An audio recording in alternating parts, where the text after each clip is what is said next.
మన ప్రభువైన యేసుక్రీస్తు పరిశుద్ధ నామమునకు మహిమ కలుగునుగాక. ప్రభుతో ప్రతి ఉదయం అనే కార్యక్రమాన్ని చూస్తున్న మీ అందరికీ ప్రేమపూర్వక వందనాలు తెలియజేసుకుంటూ ఉన్నాను. దేవుడు మీ కోరికలన్నీ సిద్ధింపచేసి మీ ఆలోచన యావత్తు సఫలపరచునుగాక. పరిశుద్ధ గ్రంథములో నుండి 29వ దావీదు కీర్తన 11వ వాక్యాన్ని చదువుకుందాం. యెహోవా తన ప్రజలకు బలమును అనుగ్రహించును. యెహోవా తన ప్రజలకు సమాధానమును కలగజేసి వారిని ఆశీర్వదించెను. దేవునికి స్తోత్రం కలుగునుగాక. దావీదు రాసిన ఈ కీర్తనలో చక్కటి మాట, యెహోవా తన ప్రజలకు బలమును అనుగ్రహించును. దేవుని బిడ్డలారా, ఈ ఉదయకాల సమయంలో మానవునికి ఆధ్యాత్మికమైనటువంటి బలాన్నైనా, శారీరకమైనటువంటి బలమైన, అలాగే మానసికంగా ధైర్యంగా బ్రతికే బలమైన దేవాది దేవుడు మనకు అనుగ్రహించాలి. బలం అనగా సపోర్ట్ అని చెప్పచ్చు, లేకపోతే ధైర్యం అని చెప్పచ్చు. ఇలా దేవుడు తన పిల్లలందరికీ కూడా బలమును అనుగ్రహిస్తారు. మనం ఏ విషయంలో అయితే భయపడుతున్నామో ఆ విషయంలో నేనున్నాను అని ప్రభు మనల్ని బలపరుస్తూ ఉంటారు. కనుక ఆ యొక్క మాట మనకి ఎంతో బలం ఇస్తుంది. అది ఎంతో ధైర్యం. ఆ ధైర్యమే గొప్ప బలంగా మన సంకల్పాలన్నీ కూడా నెరవేర్చుకోవడానికి ఆ బలం మనకి ఎంతగానో దోహదపడుతూ ఉంటుంది. ఇది నా వల్ల కాదు, ఇది నేను చేయలేను అనుకుంటాం. కానీ దేవుడు బలం ఇస్తే అది తప్పనిసరిగా మనం చేయగలం. కనుక ఆ బలమిచ్చే దేవుడు ఈ ఉదయకాల సమయంలో మాట్లాడుతూ ఉన్నారు. దేవుని పిల్లలారా, తన పిల్లలకు, తన ప్రజలకు ఆయన బలమును అనుగ్రహించే దేవుడు. నువ్వు ఏ విషయంలో అయితే భయపడుతున్నావో, ఏ విషయంలో అయితే హడిలిపోతూ ఉన్నావో, ఇదిగో దేవుని మీద ఆధారపడి దేవుని యొక్క సహాయాన్ని, దేవుని యొక్క బలాన్ని అడిగినట్లయితే దేవుడు మనకు బలం ఇచ్చి ధైర్యపరుస్తారు. దేవుని బిడ్డలారా, కనుక ఆయన మనకు బలం ఇస్తారు. అన్ని కోణాల్లో కూడా మనం బలపరిచి నడిపిస్తారు. నెహెమ్యా యొక్క జీవితంలో అంత పెద్ద ప్రాకారం ఒక్కడే కట్టడం అసాధ్యం. కాకపోతే ఇక్కడ నెహెమ్యా దేవుని శక్తిని, దేవుని బలాన్ని పొందుకోవడానికి దేవుని ఎదుట మోకాళ్ళుని కొన్ని దినాలు ఉపవాసం నుండి ప్రార్థన చేసి శక్తిని పొందుకుని దేవుని సహాయం ద్వారా 52 దినాల్లో ఒక అద్భుతమైనటువంటి మందిర ప్రాకారాన్ని కట్టినట్లుగా మనం చూస్తూ ఉన్నాం. గల కారణం, దేవుడు నెహెమ్యాను బలపరిచాడు కనుక కట్టుదము రండి అని ధైర్యంగా మాట్లాడగలడానికి గల కారణం, అనేకులు నెహెమ్యా కడుతున్నటువంటి కట్టడాన్ని ఆటంకపరచడానికి మరికొందరు ప్రయత్నం చేసినప్పటికీ కూడా ఏమాత్రం కూడా భయపడకుండా ధైర్యంగా మందిర ప్రాకారాన్ని కట్టడానికి ఆ బలం ఎవరి ద్వారా వచ్చిందంటే, ఎక్కడి ద్వారా అతడు సంపాదించుకున్నాడంటే అది దేవుని ద్వారా. కనుక దేవుని బిడ్డలారా, ఇది మన వల్ల కాదేమో అనుకుంటాం.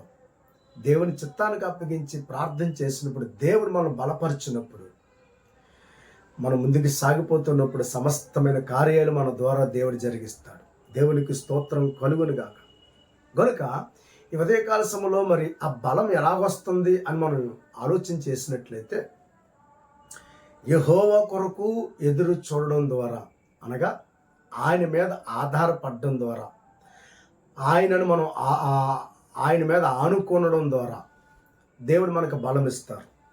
దేవుని వాక్యంలో యెషయా గ్రంథం 40వ అధ్యాయం 31వ వచనంలో ఈ రీతిగా వ్రాయబడింది, యెహోవా కొరకు ఎదురు చూచువారు నూతన బలమును పొందుదురు. దేవాది దేవుని మీద ఆధారపడి ఆయన కొరకు ఎదురు చూసేవారి జీవితంలో ఆయన నూతన బలము చేత నింపుతారు. పక్షిరాజు వలె రెక్కలు చాపి పైకి ఎగుదురు. ఎగురుదురు, అలయక పరిగెత్తుదురు, సొమ్మసిల్లక నడిచిపోదురు. దేవుని ప్రియులారా, ఆయన బలమిస్తే తప్ప ఒక్క అడుగు కూడా మనం ముందుకు వెళ్ళలేం. ఆయన మనకి సహాయం చేస్తేనే తప్ప ఒక్క అడుగు కూడా మనం ముందుకి వేయలేం. అందుకనే ఇక్కడ వాక్యం ద్వారా ప్రభువు మాట్లాడుతూ ఉన్నారు, ఆయన మనకు బలమిచ్చేవాడై ఉన్నాడని. ఆయన మీద ఆధారపడే వారి జీవితంలో ఆయన నడిపింపు క్రింద, అంటే ఆయన రెక్కల క్రిందకు వచ్చిన వారిని ఆయన తన బాహుబలము చేత నడిపించినట్లుగా దేవుని వాక్యములో మనం చూస్తూ ఉన్నాం. దేవుని బిడ్డలారా, దేవుని వాక్యములో ఐగుప్తు దేశంలో నుండి ఇశ్రాయేలీయులు బయటకు వచ్చినప్పుడు ఐగుప్తులు భయంకరమైనటువంటి ఆర్తనాదాలు, ప్రథమ సంతానం, మనుషులు మొదలుకుని పశు సంతతి వరకు కూడా ప్రథమ సంతానం అందరూ కూడా కోల్పోయారు. ఆ సందర్భంలో ఇశ్రాయేలీయులు ఐగుప్తీల దేశంలో నుండి బయటకు వచ్చి వారు ప్రయాణం చేస్తూ ఉండగా, ఈ ప్రయాణం కొనసాగిస్తూ ఉన్నప్పుడు ఫరో హృదయం కఠినపరచబడింది. ఇశ్రాయేలీయుల ద్వారా మా కుటుంబాలకి కష్టం వచ్చింది, దుఃఖం వచ్చింది, కుమారులను కోల్పోయాము అనేటువంటి ఒక బాధతో, ఉక్రోషంతో ఇశ్రాయేలీయులందరిని హతమార్చాలని శ్రేష్టమైన రథములతోనూ గుర్రములతోనూ ఇశ్రాయేల్ హతమార్చడానికి వాళ్ళు తరుముతూ ఉన్న ఆ సందర్భంలో ఇశ్రాయేల్ ప్రజలు వెనక చూస్తున్నప్పుడు వెనకాల ఐగుప్తీయులు తరుముతూ ఉన్నారు. ముందు చూస్తే ఎర్ర సముద్రం అడ్డొచ్చింది. ఏం చెయ్యాలో పారిపోలేదు. వీరెప్పుడు కూడా యుద్ధం చేసేవారు కాదు. జీవితకాలం అంతా కూడా వీరు బానిస బ్రతుకును బ్రతికారు కనుక కత్తి పట్టుకుని యుద్ధం చేయడం అన్నది తెలియని ప్రజలు కనుక ఆ సందర్భంలో వాళ్ళు బెంబెళ్ళెక్కిపోయి దేవునికి ప్రార్థన చేసినట్లుగా చూస్తాం. దేవుని వాక్యం ఒకసారి ఆ మాటలు మనకు జ్ఞాపకం చేసుకున్నట్లయితే నిర్గమాకాండం 14వ అధ్యాయం 10వ వాక్యం. ఫరో సమీపించుచుండగా ఇశ్రాయేలీయులు కన్నులెత్తి ఐగుప్తీయులు తన వెనుక వచ్చుట చూచి మిక్కిలి భయపడి యెహోవాకు మొర్రపెట్టిరి. దేవునికి స్తోత్రం కలుగునుగాక. తదుపరి మోషే కూడా మొర్రపెట్టి, అయ్యా ఈ ప్రజల్ని మీరు రక్షించండి, ఈ ప్రజల పట్ల మీరు దయ చూపించండి, అయ్యా ఈ ప్రజలని మీరు క్షేమకరంగా నడిపించండి అని మోషే వారి నిమిత్తం దేవుని ఎదుట ప్రార్థన చేస్తూ ఉన్నప్పుడు దేవుడు మోషేతో మాట్లాడాడు, నీ కర్ర పైకెత్తి సముద్రాన్ని పట్టమని. దేవునికి స్తోత్రం.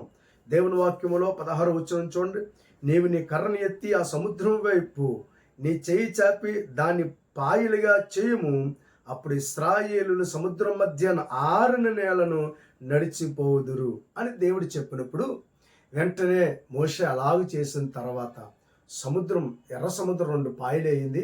ఇశ్రాయేల్ ప్రజలందరూ కూడా చక్కగా నడుచుకుంటూ ముందుకు వెళ్ళిపోయారు. ఈలోగా ఐగుప్తీయులు వెనక వచ్చారు. సముద్రం మధ్యలోకి వచ్చిన తర్వాత ఇశ్రాయేల్ ప్రజలందరూ కూడా సముద్రం దాటి వెళ్ళారు. ఐగుప్తీయులు మధ్యకు వచ్చిన తర్వాత మరలా ఆ సముద్రపు నీరు యథావిధిగా మరలా ఒకటైపోయిన తర్వాత ఐగుప్తి సర్వ సమాజము కూడా, ఐగుప్తిలో ఉన్నటువంటి యుద్ధ వీరులందరూ కూడా, ఐగుప్తిలో ఉన్నటువంటి ఫరో సైన్యం అంతయు కూడా సముద్రములో వారు ప్రాణాలు కోల్పోయినట్లుగా దేవుని వాక్యంలో చూస్తున్నాం. వారు ఒడ్డుకు వచ్చిన తర్వాత అప్పుడు వారందరూ ఇశ్రాయేల్ అందరూ కలిసి దేవాది దేవుని గురించి కీర్తనలు పాడుతూ ఉన్నారు. దేవునికి స్తోత్రం. వారు కీర్తనలు పాడుతూ ఈ అద్భుతమైనటువంటి కీర్తనలో ఒక అద్భుతమైనటువంటి పదాన్ని వారు వాడినట్లుగా చూస్తూ ఉన్నాం. 15వ అధ్యాయం నిర్గమాకాండం మనం చూసుకున్నట్లయితే 2వ వచనం, యెహోవాయే నా బలము నా గానము, ఆయన నా రక్షణయు ఆయను. చూసారా, యెహోవాయే నా బలము. ఈరోజు ఐగుప్తీయుల్ని ఓడించే సామర్థ్యత మాకు లేదు. ఐగుప్తీయులు యుద్ధం చేసేంత ఆ యొక్క శక్తి మాకు లేదు. మేము ఐగుప్తీయులు చూసి భయపడ్డం ఇదిగో మోషే చేసిన ప్రార్థనల ద్వారా మా దేవుడు మమ్మల్ని విడిచిపెట్టకుండగా ఆయన బాహుబలాన్ని చాపి, ఆయన దక్షిణహస్తాన్ని చాపి, ఆయన బాహుబలము చేత మమ్మల్ని విడిపించాడు అని ప్రజలందరూ కలిసి ప్రభువుని కనపరుస్తూ ఈ రీతిగా పాడుతున్నారు. యెహోవాయే మా బలము, ఆయనే మా గానము. అవును, మాకు బలం ఇవ్వకపోతే, మమ్మల్ని నడిపించకపోతే, మమ్మల్ని ధైర్యపరచకపోతే మరలా మేము ఐగుప్తీయులకి దాసులం అయిపోవలసినటువంటి వారమై ఉన్నాం. కానీ దేవుడు ఆ ఐగుప్తీయులకి మళ్ళీ మేము దాసులం కాకుండా, ఐగుప్తీయుల చేతిలో మా ప్రాణాలు పోకుండా ఆయన మమ్మల్ని బలపరిచారు. బలపరచడం మాత్రమే కాదు, మా కోసం ఒక అద్భుతమైనటువంటి మార్గాన్ని, ఎర్ర సముద్రం 2 పాయలు చేసి అద్భుతమైనటువంటి మార్గాన్ని చూపించారు. సరళమైన మార్గంలో మమ్మల్ని నడిపించి క్షేమకరంగా నడిపించడానికి గల కారణము యెహోవాయే నా బలము. దేవునికి స్తోత్రం కలుగునుగాక. ఇదేనా దేవాది దేవుడు మనకి బలం ఇస్తాడు. దేవుని వాక్యంలో రాయబడింది, దినవృత్తాంతాలు మొదటి గ్రంథం 16వ వాక్యంలో చక్కటి మాట రాయబడింది. చూడండి ఒకసారి. 16వ అధ్యాయం 27వ వాక్యం. ఘనత ప్రభావములు ఆయన సన్నిధిని ఉన్నవి, బలమును సంతోషమును ఆయన యొద్ద ఉన్నవి. దేవునికి స్తోత్రం. దేవుని యొద్ద బలం ఉన్నది. అందుకే ఆయన తన హస్తాన్ని చాపి ఇశ్రాయేలీయుల్ని ఎర్ర సముద్రం గుండా నడిపించి ఎర్ర సముద్రం 2 పాయలు చేయగలిగాడంటే ఆయన శక్తి కలిగిన దేవుడు, బలము కలిగిన దేవుడు. తన ప్రజలందరినీ కూడా క్షేమకరంగా కాపాడి 40 సంవత్సరాలు వారికి ఏ హాని జరగకుండా ఆయన తన బాహుబలము చేత తన ప్రజలను కాపాడాడు. కనుక ఆయన యొద్ద బలమున్నది. ఆయన ద్వారా మాత్రమే మనిషికి సంతోషం ఉన్నది.